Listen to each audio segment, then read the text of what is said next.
여러분, 히브리서는 계속 기독론이라는 말씀을 드렸는데요, 예수님이 누군가, 예수님이 무엇을 했는가, 그 이야기입니다. 특별히 7장에서 우리가 지난 시간에 본 18장까지 내용은 그 새 언약에 대한 이야기를 계속합니다.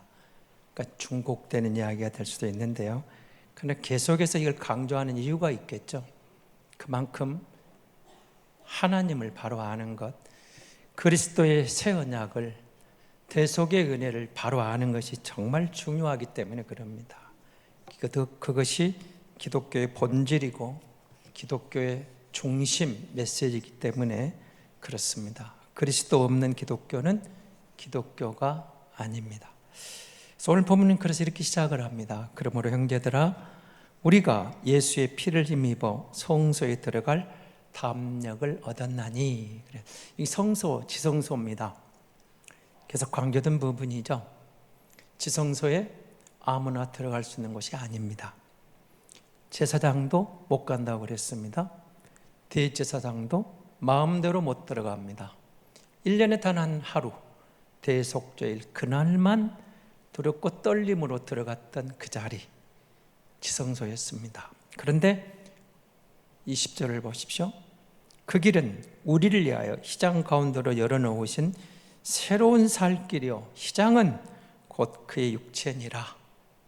성소와 지성소에 가로막혀 있던 휘장, 그리고 성막들과 가로막혀 성소와 가로막혀 있던 그 휘장, 그 휘장을 지나서 제사장이 들어갔던 성소, 대제사장이 1년에 한 번 하루 들어갔던 그 지성소, 휘장이 열렸다는 겁니다. 무엇으로?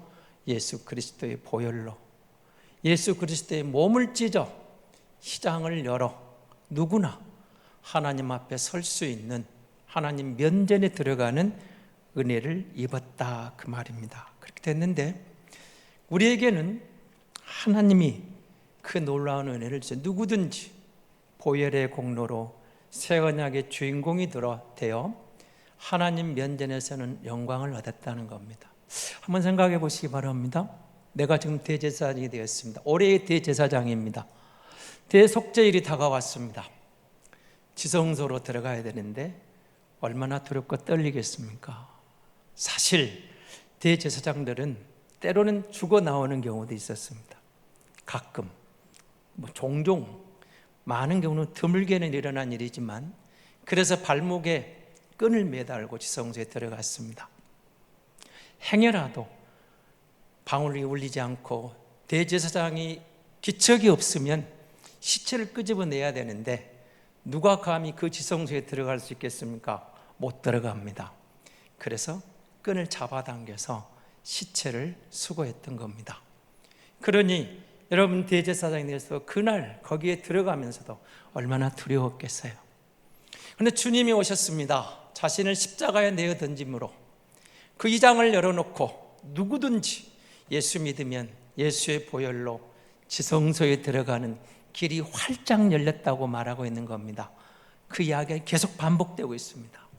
성소를 열었습니다. 지성소를 열었습니다. 누구든지 예수 믿음으로 하나님 면전에 서는 겁니다. 다른 사람 도움이 없습니다. 필요 없습니다. 예수 믿으면 되는 거죠. 그 보혈의 공로로. 이게 진리죠. 우리가 그 안에 들어왔습니다. 두려움이 아닙니다. 담대하게, 용기 있게 갈 수 있는 길이 열렸다는 겁니다. 두렵고 겁나서 못 가는 무서운 길이 아닙니다. 여러분, 구약 성경 읽어보시면서 하나님을 뵙게 되면 죽을 수밖에 없었습니다. 왜요? 하나님은 너무도 거룩하시면 흠이 없습니다. 티가 없습니다. 거룩하신 하나님 앞에 제 많은 인생이 그 앞에 서면, 그 거룩함 앞에 서는 순간, 그를 뵙는 순간 죽을 수밖에 없는 거예요. 워낙 거룩하신 그 거룩함 앞에 죄인들은 죽을 수밖에 없었는데 지성소가 열렸어요. 하나님 면전에 섰어요. 하나님을 뵐 수가 있어요. 하나님 얼굴을 뵙고도 살아나는 길이 열렸어요. 오직 예수로. 왜? 그가 우리를 양자 삼아 우리의 아버지가 되어주셨기 때문에. 아들이 아버지를 뵙는 그 길에 무슨 두려움이 있겠어요? 무슨 거기에 죽음이 있겠어요? 아들이 아버지를 뵙는 그 길은 영광의 길이요, 자비로운 길이고 은혜의 길이요 은총의 길이었던 겁니다. 그래서 오늘 히브리서 기자는 우리 그렇게 말합니다. 담대함, 예수의 피를 의지하는 그 담대함을 가지고 나아가는 너희에게 앞부분에 세 가지를 이렇게 권면합니다. 22절입니다. 우리 마음의 뿌림을 받아 악한 양심으로부터 벗어나고 몸은 맑은 물로 씻음을 받았으니 참마음과 온전한 믿음으로 하나님께 나아가자. 참된 마음을 가지고 믿음의 확신을 가지고 나아가라는 겁니다. 두려워하지 말라는 겁니다. 여러분, 참마음이 뭘까요? 이 참마음은 예수 그리스도의 핏부림으로 말미암아 그 보혈의 공로로 말미암아 악한 것들로부터 자유케 된, 정결하게 된, 악에서 정결하게 된 우리의 양심, 우리의 심령, 우리의 속사람을 말하는 거죠. 악에서 그리스도의 보혈로 말미암아 모든 죄와 허물로부터 자유를 받았어요. 죄사함을 받았습니다. 그리고 맑은 물로 씻음을 받았어요. 예수를 믿고 보니까 내가 죄인인 게 믿어졌어요. 그 십자가의 은혜로 그 보혈의 공로로 사죄함을 받았어요.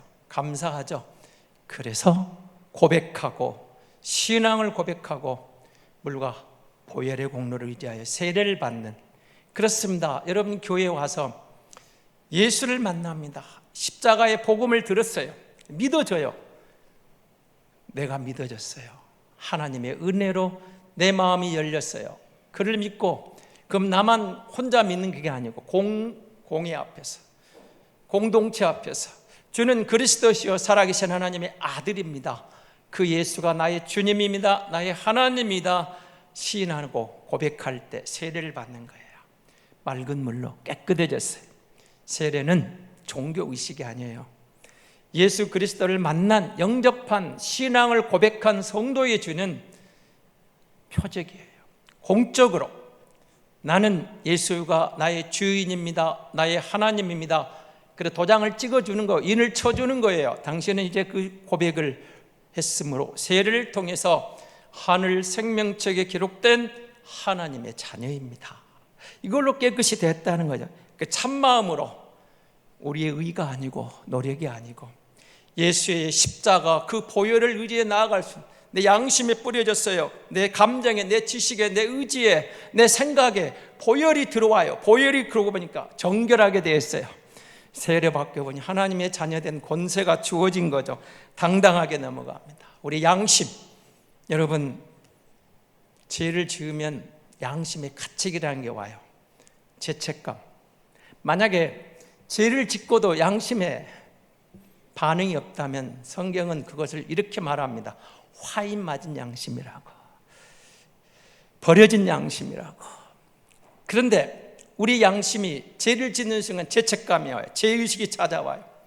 그런데 그 모든 것으로부터 주를 믿는 순간 자유함을 누리게 되는 거죠.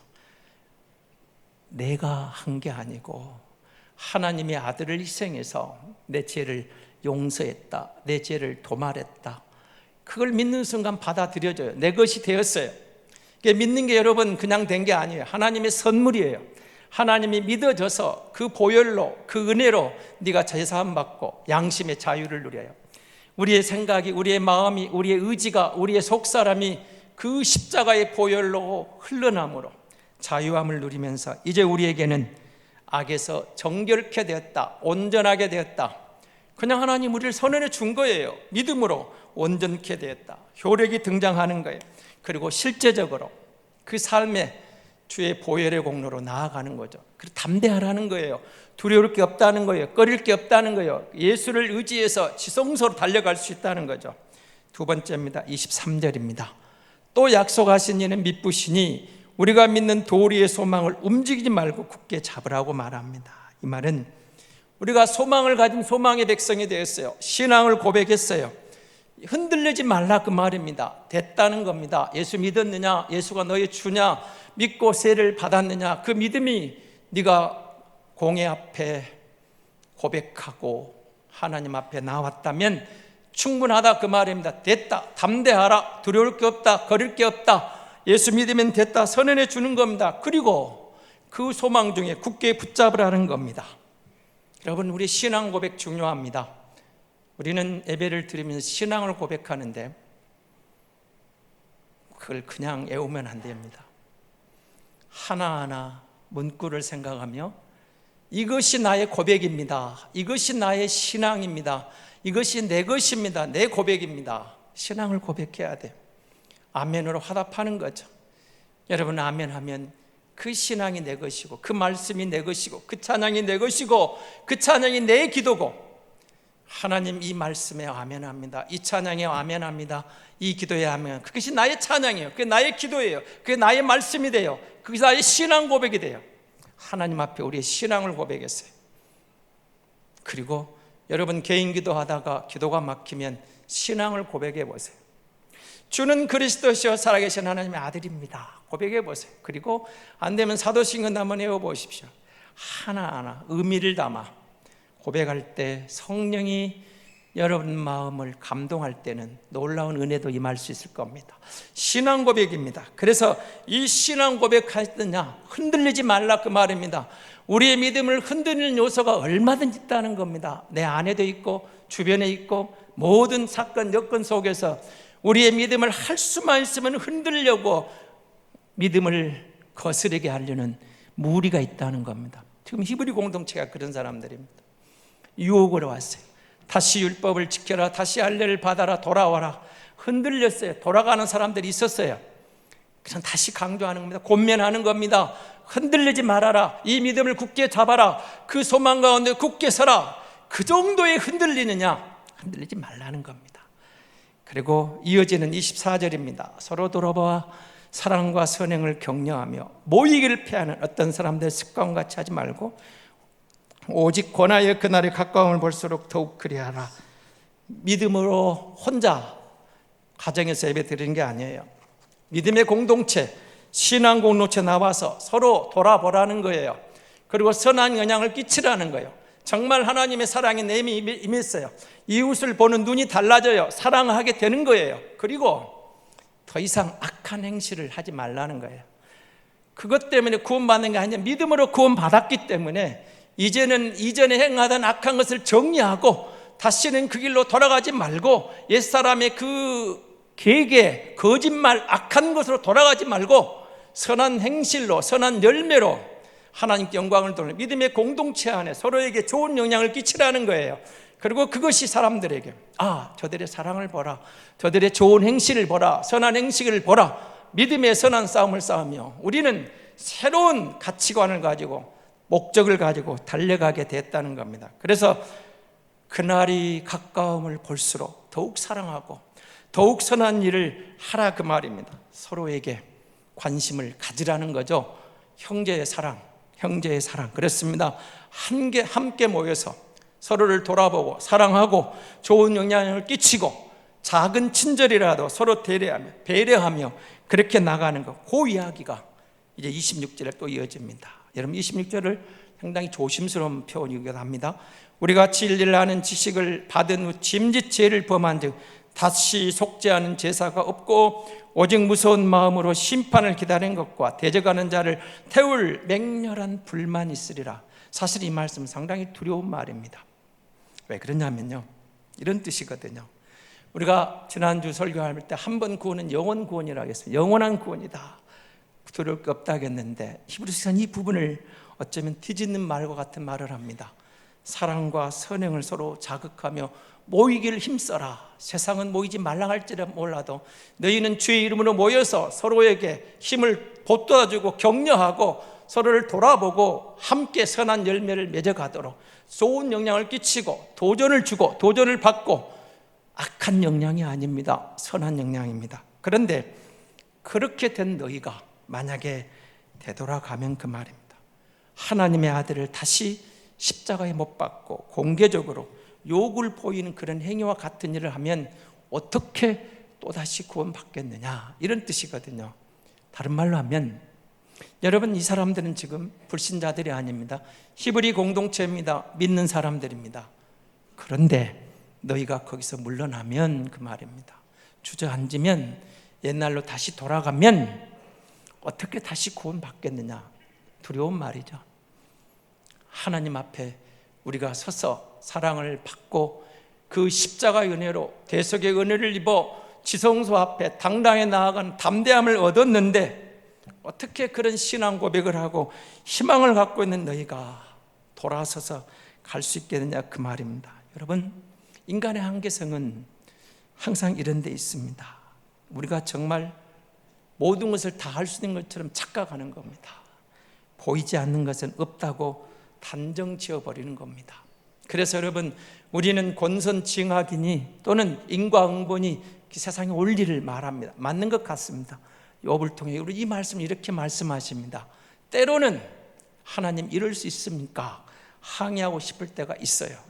하나님 정의가 어디 있습니까? 공의가 어디 있습니까? 세상 돌아가는 꼴을 좀 보십시오. 이게 정의입니까? 애치고 싶을 순간도 오더라는 거죠. 그러나 히브리서는 이렇게 이야기하는 겁니다. 그렇다고 하나님의 공의가 없는 줄 아느냐? 하나님의 섭리가 무뎌진 것 같으냐? 없는 것 같으냐? 그런 뜻입니다. 아니라는 겁니다. 하나님은 그 언약의 피를 흘려서 우리를 분명히 보고 계시는데 그 일을 이루어 가시는데 이어집니다. 오직 28절입니다. 예를 들어오는 거예요. 무서운 법을 폐한 자도 두세 증으로 말미암아 불쌍히 여김을 받지 못하고 죽었거든. 여러분이 오경을 읽어보시면서 모세가 이렇게 이야기를 합니다. 안식일을 범했다, 불효를 저질렀다, 폐륜을 했다, 데려오라는 겁니다. 그리고 두 사람 이상의 증인이 있으면 죽이라고 합니다.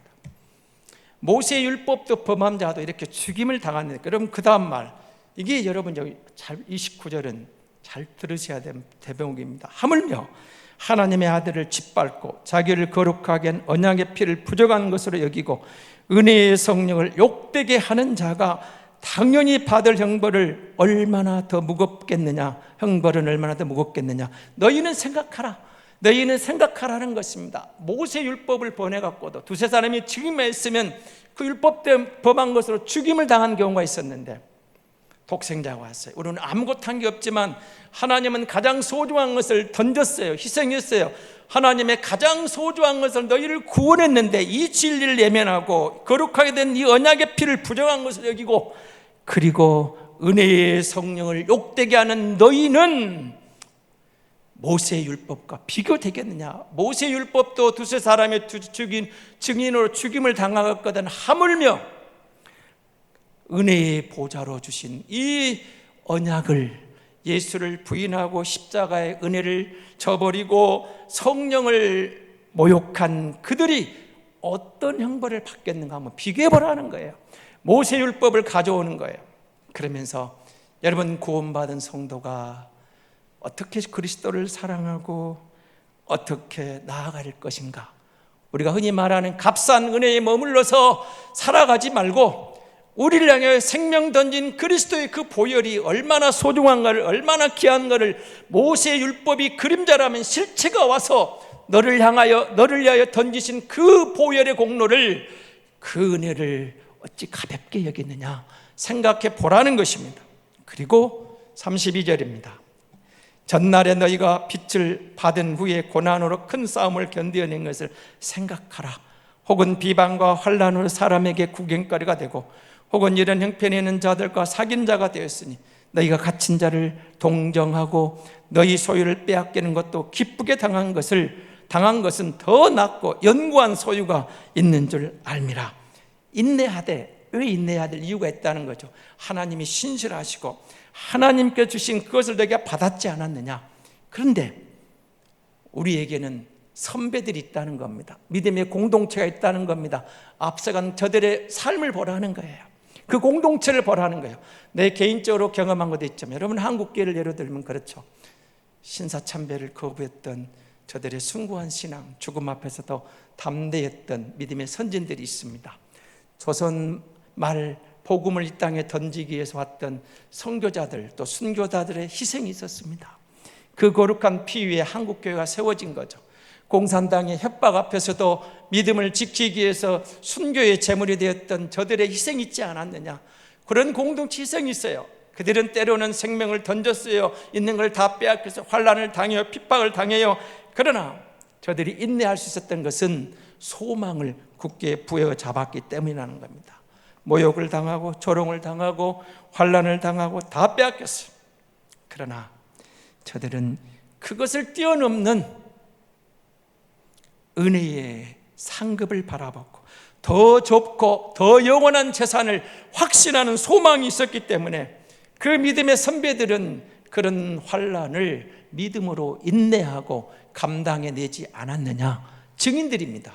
이제 11장에 가면 구체적으로 성경의 증인들이 나오지만 여러분 가정의 어르신들, 부모님의 신앙, 할아버지 할머니의 신앙, 여러분 광주성교회 성로 앞서간 선배들의 신앙, 그리고 한국교회의 믿음의 본을 보였던 어떤 핍박에도 어떤 위기에도 믿음을 굴하지 않고 믿음으로 소망 중에 인내했던 저들이 있지 않느냐, 바라보라는 겁니다. 생각해 보라는 것입니다. 확신을 던지지 말고, 확신을 내버리지 말고 다시 호소하는 겁니다. 약속된 것을 붙잡고 인내하라. 36절입니다.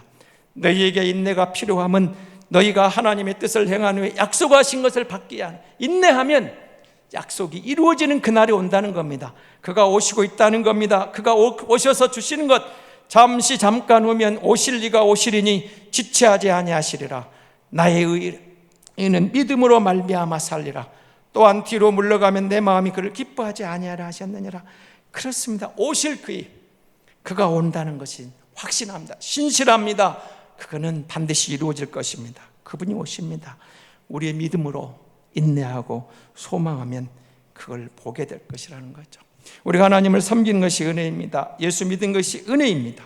오직 의인은 믿음으로 살리라. 이 부분을 여러분의 예언자 선지자 하박국 선지자가 하나님 앞에 질문한 게 있습니다. 하박국서를 들어가서 읽어보시면 질문을 해요. 믿음이 신실합니다. 신실함으로 번역이 돼요. 믿음입니다. 신실합니다. 그래서 하박국 선지자가 하나님께 이렇게 질문을 던집니다. 하나님, 한번 보십시오. 왜 이스라엘이 이렇게 되었습니까? 예루살렘이 이렇게 되었습니까? 적어도 바벨론보다는 낫지 않습니까? 그런데 왜 이 땅이 이방 민족에게 이렇게 핍박을 당하고 망하고 이런 꼴이 되었냐고 하나님에게 질문을 해요. 그래서 하나님 이렇게 대답하십니다. 악인은 교만하고 정직하지 못함으로 하나님의 형벌에 처해질 것이다. 아수르가 강하냐 바벨론이 강하냐 저들이 악하게 보이냐 걱정하지 마라. 때가 되면 반드시 하나님의 심판을 받을 것이다. 그런데 나의 의인은 그의 믿음, 그의 신실함, 그리고 그의 신실함이 드러나는 사랑과 선한 행실, 삶의 열매 때문에 죽지 않고 살 것이다. 이렇게 답을 주셔요. 여러분, 대제사장 예수 그리스도 피의 공로를 끝까지 믿고 붙잡고 신실함으로 나아가는 성도, 그 성도를 우리가 본받고 우리가 그 길을 걸어가야 됩니다. 하나님이 곧 오십니다. 우리의 믿음은 그분 앞에 적나라하게 드러날 것입니다. 하나님의 신실하심이 우리에게 믿음을 주셨어요. 믿음에 이르게 하나님. 결국 우리가 믿음으로 의롭게 살고 믿음으로 하나님 앞에 나왔어요. 우리는 뒤로 물러나 멸망할 사람이 아니라 믿어서 생명을 얻을 사람. 39절입니다. 우리는 뒤로 물러나가 멸망할 자가 아니요 오직 영혼을 구원하면 믿음을 가진 자니라. 생명을 얻는 믿음은 그 신앙이 뭐냐? 뒤로 물러나는 신앙이 아닙니다. 포기하는 신앙이 아닙니다. 옛 생활로 돌아가는 신앙이 아닙니다. 이 믿음은 물러남이 없는 신실한 믿음, 변함없는 믿음, 이 신앙의 선배들, 본을 버진 그 선배들 조상의 뒤를 따라가는 믿음, 신실함. 그래서 여러분, 성도의 모임은 사랑과 선한 행동을 자극하기 위해서 서로를 돌아보고 관심을 갖는 믿음의 공동체로 우뚝 서야 되는 겁니다. 우리는 하나님을 뵙고 예배하는 동시에 형제 자매들의 격려가 필요한 사람들입니다. 사랑하고 선한 행동을 서로 자극하고 서로에게 좋은 영향을 끼치며 선한 영향을 끼쳐가는 사람들. 타락한 자들은 멸망에 이르게 하고 그들은 의심해하고 뒤로 물러가는 자들입니다. 이들의 특징은 고난이 오면은 인내하지 못합니다. 뒤로 물러납니다. 예수님을 믿지도 않고 인정하지도 않기 때문에 물러나고 포기해버립니다. 하지만 구원 얻는 믿음을 가진 성도는 어떤 환난이 와도 견디어내는 자들입니다. 예수를 알았어요. 예수님을 체험했어요. 인내함으로 그 약속이 이루어질 것을 믿는 겁니다. 다시 오실 주님을 바라보면서 그날의 영광이 소망으로 다가오는 겁니다. 상을 주실 것을 확실히 믿는 거예요. 예수님이 그들을 위한 메시아고 나의 주님이고 하나님의 아들이심을 기꺼이 받아들이고 믿었기 때문에 그 소망이 확신이 되어서 어떤 두려움도 어떤 상황도 어떤 위기도 견뎌낼 수 있는, 인내할 수 있는 근거가 되었던 것이죠. 이 믿음을 소유한 여러분은 복 있는 사람들입니다. 오직 의인은 믿음으로 살리라. 믿음으로 끝까지 인내하는 성도에게는 영생과 상이 있을 줄로 믿습니다. 제가 이 메시지를 좀 결론으로, 여러분 집에 가시면 행복이라는 찬양, 손견미 목사의 작사 작곡인데 제가 여기서 찬양을 딱 했으면 좋겠는데요, 가사만 잘 들어보십시오. 화려하지 않아도 정결하게 사는 삶, 가진 것이 없어도 감사하며 사는 삶, 내게 주신 작은 힘 나눠주며 사는 삶, 이것이 나의 삶의 행복이라고. 눈물 날 일 많지만 기도할 수 있는 것, 억울한 일 많으나 주를 위해 참는 것, 비록 짧은 작은 삶 주 뜻대로 사는 것, 이것이 나의 삶의 행복이라고. 이것이 행복이라고. 세상은 알 수 없는 하나님의 선물, 이것이 행복이라고. 하나님의 자녀로 살아가는 것, 이것이 행복이라고. 거듭난 성도의 신앙 고백 같은 고백 아닐까요? 우리가 인내할 이유가 있습니다. 약속하신 그분이 신실하시고 그분이 완성하실 겁니다. 우리가 이 믿음으로 인내할 때 그 영광의 주인공, 영생의 주인공, 준비된 상급의 주인공이 될 줄로 믿습니다.